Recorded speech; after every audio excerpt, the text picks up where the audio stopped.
Maria Shriver's housekeeper had been inside that Brentwood mansion for over a decade before she was asked the one question she could not answer with a lie. By the time Maria pulled Mildred Beener aside in early 2011, Mildred had cleaned those rooms for 14 years. She had watched Maria's children take their first steps. She had been present for birthdays and holidays and ordinary Tuesday mornings that Maria would later describe as the architecture of a life she believed in completely. She had also been carrying a secret that, by then, was 13 years old, had a face, a jawline, a build, and was attending the same birthday parties as the children whose mother had no idea. When Maria asked her directly, "Is Joseph Arnold's son?" Mildred did not try to hold it anymore. She broke. She told the truth. And in a single sentence, 25 years of marriage collapsed. What makes that moment so extraordinary is not the confession. It is the arithmetic of what preceded it. 2 women, pregnant at the same time, inside the same house, by the same man. 2 boys born 5 days apart, Christopher Schwarzenegger on September 27, 1997, and Joseph Beener on October 2, 1997, who would grow up playing in the same pool, eating at the same table, building a childhood together without either of them knowing what connected them. For 14 years, Arnold Schwarzenegger looked at both of those boys and said nothing. For 14 years, Mildred cleaned those rooms and said nothing. For 14 years, Maria Shriver raised her family inside a lie she had no idea she was living in. That is not a mistake. That is a sustained, daily, deliberate choice made across 5,000 days. Maria Shriver was 21 years old when she first met Arnold Schwarzenegger. August 1977. The Robert F. Kennedy Pro Celebrity Tennis Tournament in Forest Hills, New York. Her brother Bobby Jr. made the introduction. Arnold was 30. He was the reigning Mr. Olympia, the most decorated bodybuilder on the planet, and he had an accent so thick that Hollywood executives had already told him he would never be a leading man. Maria had grown up as the daughter of Eunice Kennedy Shriver, sister to President John F. Kennedy, daughter of the family that American mythology had turned into something close to royalty. Her uncles were Bobby and Ted Kennedy. She had been raised at Hyannis Port with the weight of Camelot distributed across her shoulders like something she was expected to carry gracefully and without complaint. Arnold was everything that weight was not. He was a self-invention.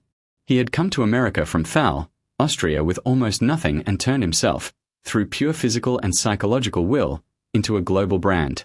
Maria's mother Eunice was skeptical from the beginning. Her uncle Ted made jokes at family dinners. The whispers at Hyannis Port were not subtle. But Maria had made her decision. They dated for nearly 9 years before he proposed.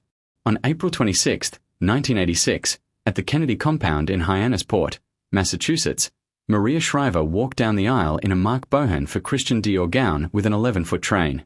450 guests attended. Oprah Winfrey read a poem. Caroline Kennedy served as maid of honor. Andy Warhol was there. Barbara Walters was there. The wedding was covered like a state event, because in the architecture of American public life, that is exactly what it was. Maria had bet her family name, her credibility, and her future on Arnold Schwarzenegger. Her entire family had doubted him. She had insisted they were wrong. And for a while, it looked like she had. The 15 years that followed built the life Maria had imagined. Catherine was born in 1989. Christina in 1991. Patrick in 1993. Christopher in 1997. 4 children in 8 years. Maria balanced motherhood with a journalism career that was entirely her own. She won a Peabody Award, she won an Emmy, she was an NBC News correspondent. She was not simply Arnold's wife. She was Maria Shriver, the journalist, the author, the Kennedy. Meanwhile, Arnold became the biggest action star on the planet. The Terminator. Total Recall. True Lies. The accent Hollywood told him would hold him back became his signature. He was earning $20 million per film. He was the American dream made physical. And underneath all of it, the pattern was already in place. Brigitte Nielsen was Arnold's co-star in Red Sonja in 1985. Arnold was already engaged to Maria when filming began. They were planning their Kennedy compound wedding while Arnold was sleeping with his Danish co-star between scenes. Brigitte confirmed the affair publicly in 2008. She did not hedge. She did not apologize. She stated what had happened with the blankness of someone reporting a fact that was never in dispute, at least not between the two of them. Arnold had cheated on Maria before they were even married. Then there was Gigi Goet, who alleged an on-and-off relationship with Arnold spanning more than a decade, one that she claims began when she was 16 years old and continued into the early years of his marriage. These are allegations, not established facts. But the timeline, placed alongside everything else, does not sit quietly. Then in 2003 came the story the press called Gropegate. 6 women, a 7th came forward later, accused Arnold of unwanted physical contact, of treating women's bodies as something he had permission to access. Maria stood beside him through every accusation. She spoke publicly in his defense. She tied her credibility to his. That word, pattern, would become impossible to avoid. It was not chosen accidentally by the reporters who used it. It described something that had been built across years, across relationships, across a marriage that Maria was defending with her name while it was being contradicted by her husband's choices. Now return to early 1997. Maria was pregnant with Christopher. She was carrying her 4th child, managing a household, running a career, and supporting a husband whose political ambitions were expanding at the same rate as his film career. Mildred Bina was also pregnant. She was living under the same roof. She was cleaning the same rooms. She was watching Maria's body change while concealing the truth about her own. Both women were pregnant, simultaneously, inside the Brentwood mansion. Both carried the pregnancies to term within the same week. And only 2 people in that house knew the full truth of what that meant. Mildred told everyone that her husband, Rogelio Bina, was the father. Rogelio believed it. He raised Joseph as his son for years, changed diapers, attended school events, watched the boy grow up. It was not until 2008, when Joseph was 11 years old and the resemblance to someone else had become impossible for Rogelio to keep explaining away, that Rogelio demanded answers. He and Mildred divorced. But even then, the secret did not leave the Brentwood walls. Arnold has said he only grew certain of his paternity by watching Joseph age, the jawline, the build, the way the boy moved through a room. He claims the resemblance revealed itself over time. What he does not dispute is what he did with that knowledge. He paid child support in secret. He helped Mildred financially without telling Maria.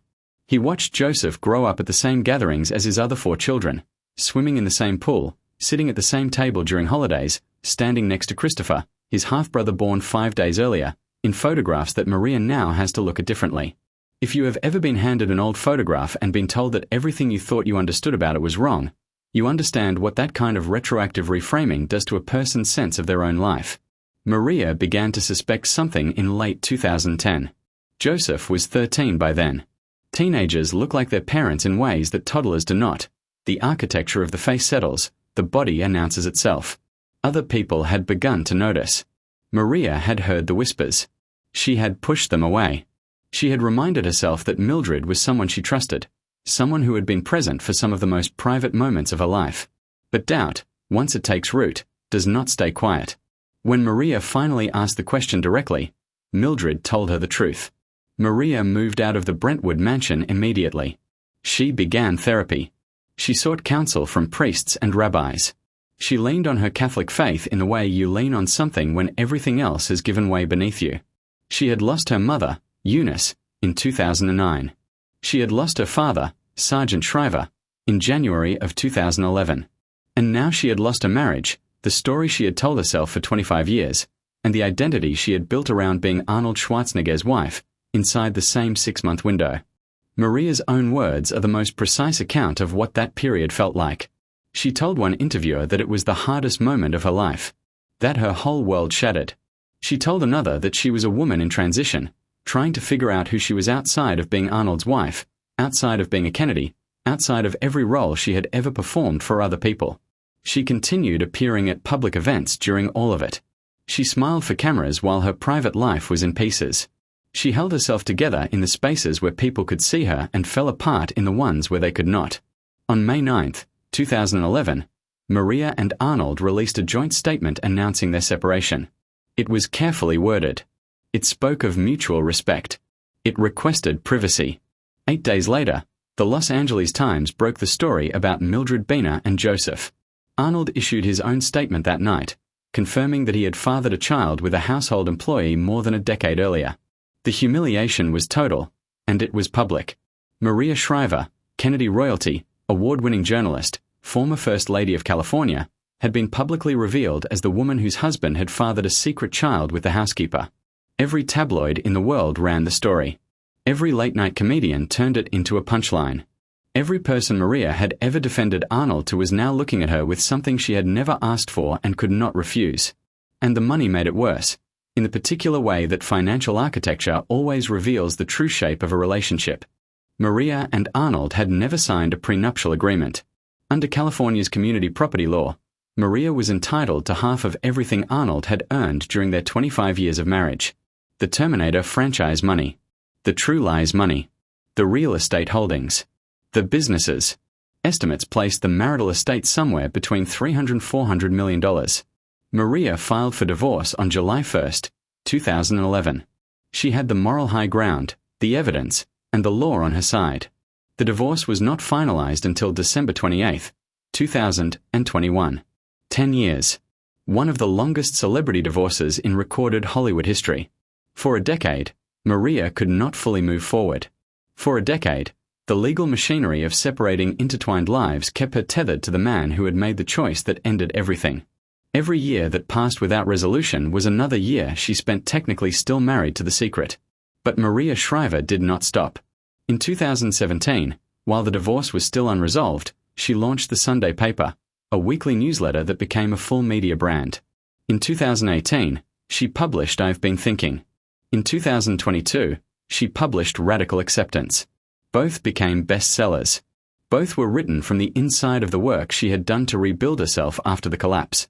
She founded the Women's Alzheimer's Movement, transforming the grief of watching her father die of the disease into advocacy, into research funding, into something with purpose larger than the loss. She returned to NBC as a special anchor for The Today Show.